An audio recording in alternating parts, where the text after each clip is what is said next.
Well, I want to officially welcome you to our 2021 show kickoff. First show of the new year. I got to tell you again, I am not sorry to say goodbye to 2020, the year of the lockdowns, shutdowns, meltdowns, beatdowns, and slowdowns. It has been a booger, hasn't it? It has been a year when the Democrats tried to sell us socialism and tell us that rioting and looting were mostly peaceful protest. Liberal mayors and governors told us that we could go to strip clubs, casinos, or Walmart, but not to church.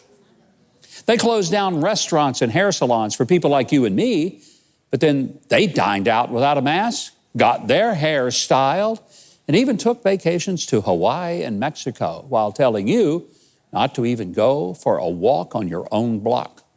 And somehow, we're supposed to believe that a candidate for president who barely came out of his basement and slurred through incoherent speeches to no more than a dozen cars or staff members standing in little circles actually defeated a president who drew tens of thousands of enthusiastic voters as often as 5 times a day, and who carried key swing states and was winning in the most important states, that is, until the vote counting stopped and the Republican poll watchers were sent home for 3 hours at 1 a.m.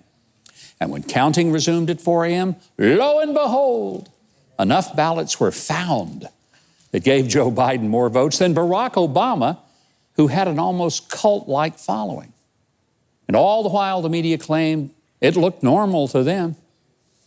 Well, in 3 days from now, the Georgia Senate races are going to be over. Or who knows? Maybe they won't be if someone has to pull out several boxes of ballots at 2 a.m. from under a table. But we might know by then if Chuck Schumer will be running the Senate and be joined by Nancy Pelosi and Joe Biden and Kamala Harris to unleash on America a radical pro-abortion, higher tax, big government, anti-biblical, defund the police, globalist agenda that will be all but unstoppable. I kind of want to believe the people of Georgia are smarter than that. I know for sure the people of America deserve better than that.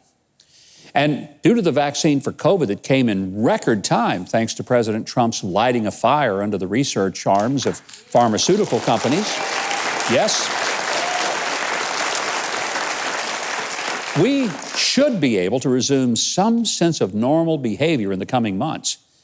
But I really fear that some of the Democrats running cities and states love ordering people around, forcing them to wear masks and not even celebrate Christmas with their immediate families.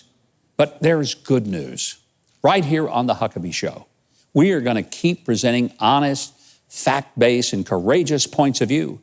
We're going to bring you fascinating and compelling guests. We'll give them time to tell their story.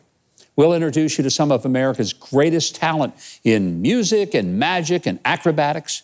And we're going to reintroduce you to some of our nation's living legends that you're going to love seeing and knowing they still have what it takes.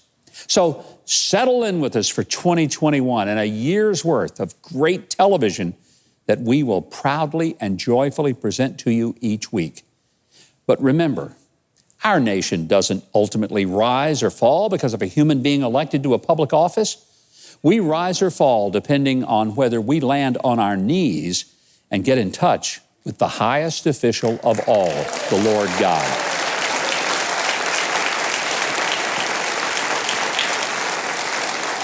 And folks, if we made it through 2020, we ought to breeze through 2021, don't you think? I think so. Thanks so much for watching, and I hope you enjoyed that video. If you did, be sure to leave a like, then subscribe, and hit the notification bell below. Now, if you didn't like it, you ought to find a Ben Shapiro video to detox you with more facts.